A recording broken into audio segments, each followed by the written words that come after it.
So the whole issue of our health getting worse as we age is something we need to deal with, right? It's a part of life, unfortunately. There is, however, hope. There has been research that demonstrates that we can actually live a very long life in quite good health. And much of that is due to our lifestyle. So I'm going to talk to you today about being diet resilient. So this idea has been around for some time, but this, if you want to put it into a theory or a way of thinking about it, there's this theory called the quantum health expectancy. Basically, when a person's born, they have a quantum of health life expectancy. That means I'm born in whatever year I was born in, I'm expected to live so many years because of the state of the environment at the time, the nutrition and all those sorts of things around me. My mother's health, for example, right? Then there's the environmental assault. So depending where you live in the world, that can be greater or less, depending where you are, right? Smog or exposure to carcinogens. And then there's healthful behaviors. This is this other piece. What we can do to actually preserve the quantum we've been born with. And that's where diet comes in. We know that diet is involved in about 40 to 70% of chronic diseases that we have. So cancers, heart disease, osteoporosis, cognition, dementia, those are all linked actually to food, either in predicting and causing those diseases or in the management of those diseases, right? So examples just for you quickly. In the Italians, they actually looked at a large group of people over 3 years. And they found that those people who had, when they looked at food intake and blood measures and their physical functioning, they found people with low values in their blood of certain vitamins were more likely to have functional problems. This is problems with walking, being able to do things for themselves. This is one of the first studies that actually show that in a significant way. So it's kind of important to demonstrate that just what you eat and how it is traveling around your blood, basically, in terms of nutrients, affects walking, doing the things you want to do in life, okay? In terms of dementia, we know that a high saturated fat diet, calories, and alcohol are linked to occurrence of dementia as we age. And we also know that if you don't consume enough antioxidants, like vitamin C and E and beta-carotene, if you don't consume fish, you don't have a certain amino acid in your diet, methionine, and you don't have sufficient vitamins, you're more likely to as well have problems as you age. Then this was an American study, the last one here, and this one I found quite intriguing because it demonstrates that basically when you don't consume enough protein in your diet, you're going to lose muscle mass. And what they compared was the value that is recommended by Canada's Food Guide and American USDA, 0.7 grams per kilogram body weight a day. They found that, which is what's recommended, to be too low. When people consume that level, they actually lost muscle, which is not good, right, as we age. So that's a significant problem. Some other things that they found were low levels of serum vitamin D, carotenoids, selenium, zinc, B6, B12. All of these predicted disability. Again, a significant issue when you think about it. So what do we need in our diet? Oh, I have some true and false questions for you. So as compared to younger adults, do all older adults need more vitamin D and calcium? If you say yes, okay, good. So everybody thinks yes. You're right on that one. How about protein? Do you think you need more protein than I do? Yes. Yes, you do. 50% more than I do. Okay. B vitamins, vitamin B6 specifically and B12. Do you need more of that? Yes. Okay. Calories. Do you need more than I do? No. You're right. So the challenge is getting all those nutrients into smaller calories, which means you have to actually be more mindful of your diet than I do, or a younger person, right? Which is a challenge when you think about it. So what to eat? Nutrient requirements for the most part for healthy older adults are actually the same or greater than for younger adults. Good examples are calcium, vitamin D, vitamin B6, B12, and protein. Right? So older adults need a very high quality, nutrient-dense diet. This means every calorie you put in your mouth has to have a nutrition bang, or it's not doing you any good, quite frankly. Now, there's also the pleasure part. Like a chocolate chip cookie is a good thing once in a while for that pleasure piece. So you don't want to forget that. But the key thing is, it's careful planning is what's needed in our diets. Right? Careful planning means Canada's food guide generally, and this is just the food guide for your information. And you can certainly go onto the internet and find it, or get copies from public health or from your doctor's office. They should have it as well. But the interesting thing here is the amount of food you have to consume. This actually comes out to be about 1,800 to 2,000 calories if you consume all this food, which is actually kind of high when you think about how active or not many older adults are. Okay? So to get the nutrition into the calorie box you've got is actually pretty darn hard as you age. So is there concern? Do we know that older adults are not eating well? The answer is yes. These surveys that we demonstrate poor food intake in terms of the 4 food groups, done in various provinces across Canada, say similar things. Women in general don't eat enough of the food groups to maintain their nutrition. Men specifically don't have enough milk and alternatives. That's the group they really fail on. In addition to those surveys that looked at food groups, we have some other Canadian data that looked at nutrients in the diet. And you can see there's a long list of them there that are not consumed at adequate levels. These are healthy adults that fill out surveys. Okay? Many older adults are not filling out the surveys because of ill health. So the problem is quite significant. Protein and energy are also significant problems. We see a lot of what we call involuntary weight loss. I'll just give you a little story. I've done some work with people in the community around dementia, and one of the care partners for a person with dementia was a little bit upset because she had a little bit of a pot. And women often get this because they shrink, actually. It's not because they're gaining weight, they shrink, right? And so when you shrink your spine, guess what happens? This comes out, right? So this lady had a little bit of a pot. She was 85. Her husband happened to have to go into hospital for a period of time. She lost weight, but she wasn't cooking for him in the same way when he was in hospital. She was glad to lose the weight. That was involuntary weight loss, which is not a good thing at the age of 85. Because what you lose is not fat. You lose muscle. That means your organs, your muscle in your legs, your arms, that waste is lost more quickly in an older adult when you don't eat enough. Okay? So weight loss at a certain age is actually not a good thing. That age we suspect is somewhere around 70 or so. Okay? Voluntary weight loss is a good thing if you're doing exercise and you're eating well. If you're not exercising, don't lose weight because you're going to lose muscle, basically, all right? Which is not a good thing. So why does poor food intake happen for older adults? There's a long list of things there. You can think about any of these things. Just thinking about that example I gave you a moment ago, a woman's husband went into the hospital, she was eating alone. That's a risk factor, right? Automatically. You're not cooking for someone else. Poor appetite, decreased energy needs, cognitive impairment, a long list of things. So here we've got an issue where you need more nutrients, less calories, and now you've got all these things that happen with aging on top of it to make it really hard to do that, right? Losing a license, for example, having challenges walking through the grocery store, pushing the grocery cart in those parts of those huge stores. Does anybody get tired of doing that? Yeah. Okay? So it's a real challenge to eat well. I'm going to give you an example of sarcopenia. Now, sarcopenia means wasting of the muscle and strength of that muscle as we age. It's a well-known feature of aging. It doesn't have to happen if you exercise. Okay? So basically, we know it starts somewhere around the 5th decade. So when you're in your 50s, you start to lose muscle more quickly than you would at younger ages. It's linked to this idea of frailty and disability as we age. Okay?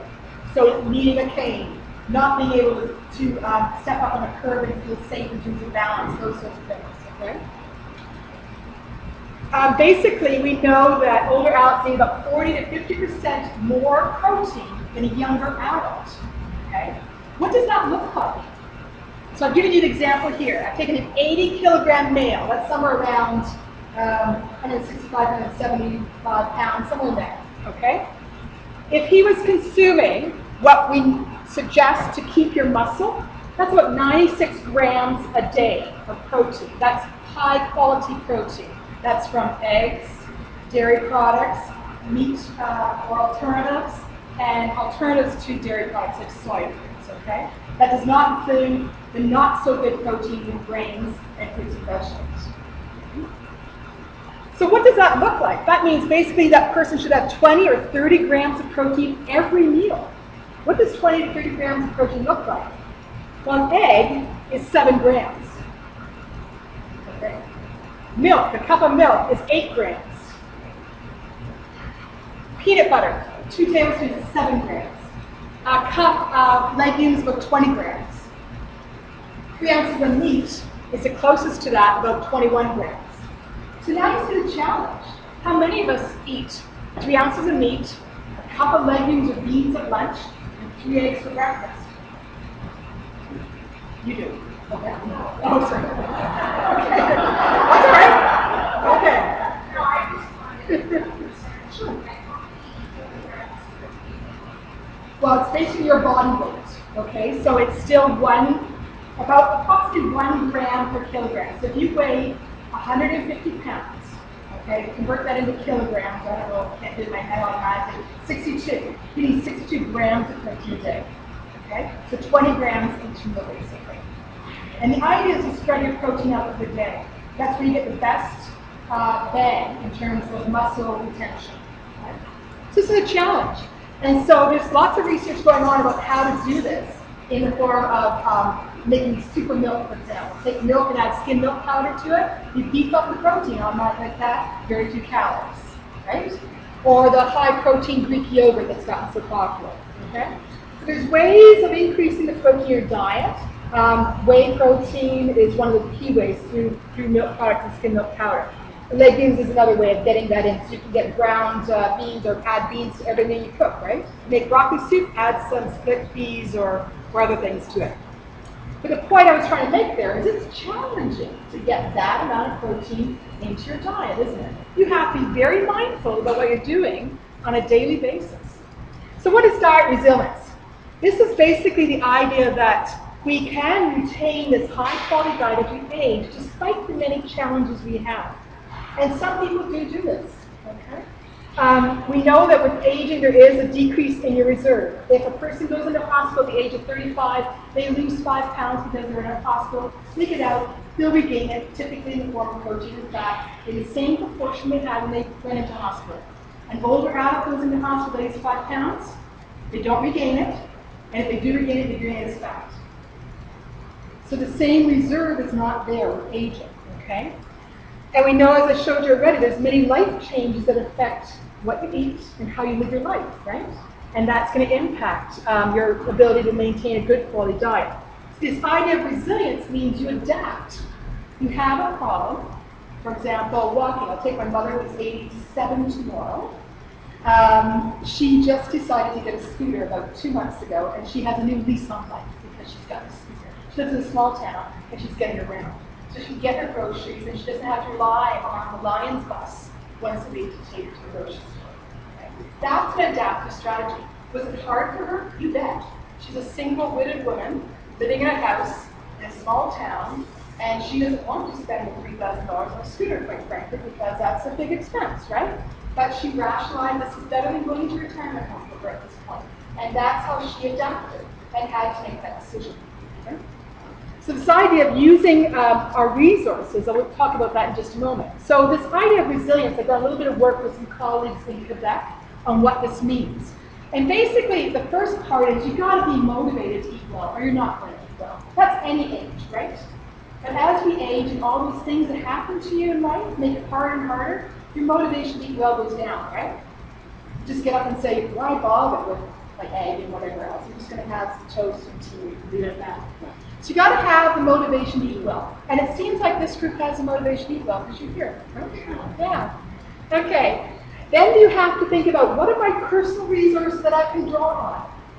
And what are the resources outside in the community that I can draw on? Those might be formal and informal supports. Those two things together with your motivation to eat well, regardless of all the other changes that happen in life, are going to help you to do whatever it takes to keep eating well. This is what we think is called resilience. And we're going to do some more work on this, hopefully actually in the Kitchener Waterloo area. We just put a grant in, so if we get that grant, we're looking for some participants who are resilient to talk to. So the motivation, what is this motivation? The two things in the preliminary research we identified were people eat for health and they eat for pleasure. And those things can motivate you to eat well. Eating for pleasure means you like to try variety, you like to try those new vegetables and fruits in the grocery store. You like to try new recipes. You watch the rest of the shows on TV. You have pleasure with eating. Guess what? When you do that, you eat more variety. More variety means more nutrients, better diet. The other major reason is we're concerned about our health, and so we have to choose very mindfully the things that will have us eat a good diet. Right? The thing is, it's conscious decisions. So the resilience repertoire, we call this sort of a toolkit you need to keep eating well. So doing what it takes. This means staying on track. It means being mindful about what you are eating. So checking your weight, watching what you eat, and avoiding what we call food apathy. Food apathy is where it's like, oh, I don't care what I eat today, right? That's food apathy. That is the worst thing for older adults, because that leads to the choices that are not so wise and the quality of diet that's not so good. Right? So when you see yourself moving into food apathy, think about, okay, how do I get motivated again? That's the challenge, right? Overcome obstacles. So the idea of my mother not necessarily feeling comfortable driving anymore. Certainly in the winter, she actually takes the insurance off her van, so she doesn't have to drive. So getting groceries in the winter is a bit touchy for her, right? She had to overcome this obstacle of how do I get around a little bit more and feel comfortable. So she got a scooter. That's her way of dealing with it. That's her adaptive strategy. The point is, when you've got an obstacle, figure out how to get over it, rather than just sitting there in the obstacle. That's going to make you resilient. Okay? So you develop adaptive strategies. Then there's the being able to do it yourself. So think about, if nutrition is really important, what other aspects can I let go of? In my mom's case, it was, she actually started getting a homemaker about a year and a half ago. That was a struggle for her because it meant she was not independent. She had to get over that personal pride, whatever it may be, whatever you want to call it, to have someone come in and help her out a little bit. Now that that person's there, she couldn't imagine not helping her. Okay? But that was something she had to get over and realize, personally, it's better that I stay in my house and have this person coming in than not. Okay? She had to make that decision. The other part about your resilience repertoire is thinking about the supports around you, the formal supports that are available in your community. If you don't know what they are, there's lots of ways you can find out. The public health units here in town, your physician's offices should know those things. The Community Care Access Center will know all of the various resources in your community to help out. Okay? Some communities have more of this than others, like grocery shopping help. I don't know if that's available in Kitchener Waterloo, but I've done some research in Hamilton. They have a grocery shopping service for older adults specifically. You know exactly how to deal with that clientele, which is different than my age. Right? Informal supports is the other thing. So your family wants you to stay in the home. That means there might be some support that needs to happen there. And it's a give and take too, right? It's realizing mom needs some help, but also she needs to be still in control of that health, right? And so it's a real interesting dynamic as people age to get that informal support from the family. So what does this mean for you? Well, stimulating motivation is the key thing for you. So avoiding this food apathy. You're doing that today by being here, right? You're stimulating motivation to eat well.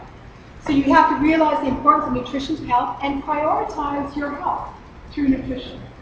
That means making that effort to have a sit-down, cooked supper. You live alone, even though it's the last thing you want to do. That's making it a priority. And make food pleasurable. That's one of the key aspects. I've done quite a bit of research around that in the community as well as in long-term care. If eating is not pleasurable, it's really hard to do, right? My mother-in-law moved from, she was widowed about 3 years ago. She moved into an apartment building in another small town, not the same one as my mother, but it's all seniors. Her entire social life has changed. She thought this could be the worst period of her life when she's widowed. She moved into an ordinary apartment building without any support other than the rest of the people there are seniors. They have an elevator. Well, they get together 3 times a week to eat together. That's this wonderful, pleasurable part of eating, right, that we can't forget. And it makes eating worthwhile.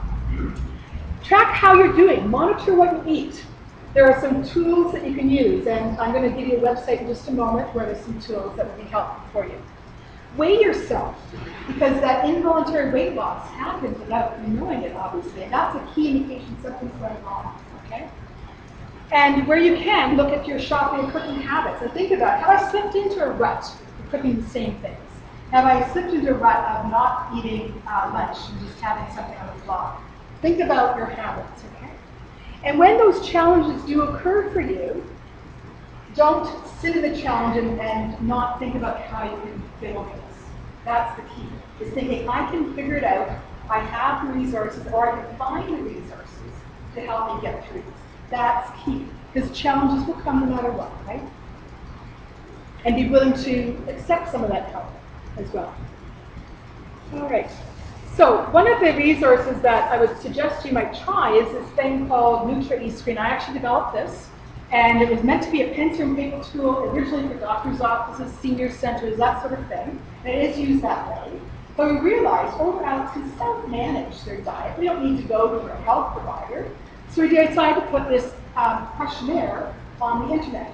And it's linked to credible resources, pamphlets, things you can print off that will help you to identify where you're doing well, where you can improve, and what things you can do to make some changes.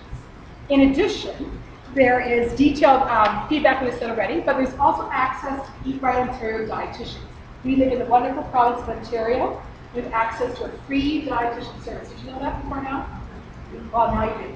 All you do is call them, leave a voicemail saying, this is my question, they'll call you back. You can email them as well. All right? And it's linked through with this Nutra-E-Screen.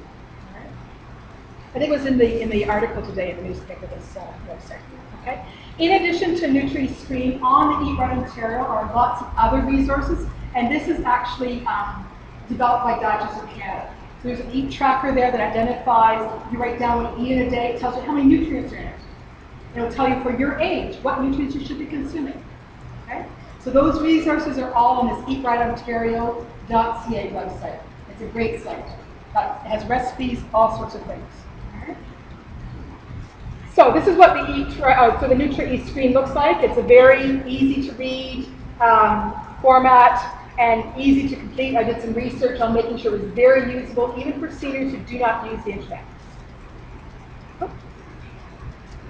So takeaways for you today. I hope you probably realized it before you came in today, but I hope you have a better sense of diet truly influences your health. It influences diseases that happen as we age. It can help us to modify the experience of that disease if we eat a good diet. All right, so it's very important. And it's linked to our longevity as well as our quality of life, which is what we want to achieve, right? Older adults need high-quality diets. Also, high-quality diets can be very difficult to attain without good planning. So you need all the skills and resources you can to plan a good quality diet. Older adults typically need to improve their food intake. Based on our Canadian research, we're not consuming a good enough diet.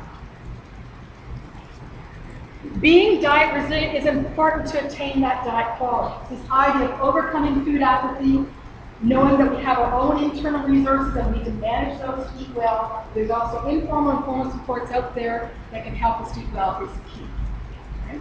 Stay motivated, and when you do have problems, identify them early and find those solutions. And there's people that will help you find the solution. Okay? And then Nutra-E-Screen can be a part of this resilience repertoire that will help you identify what you're doing well, where you need to improve, and will give you some resources to help change your behavior. So I thank you very much. It's been great to speak to you today.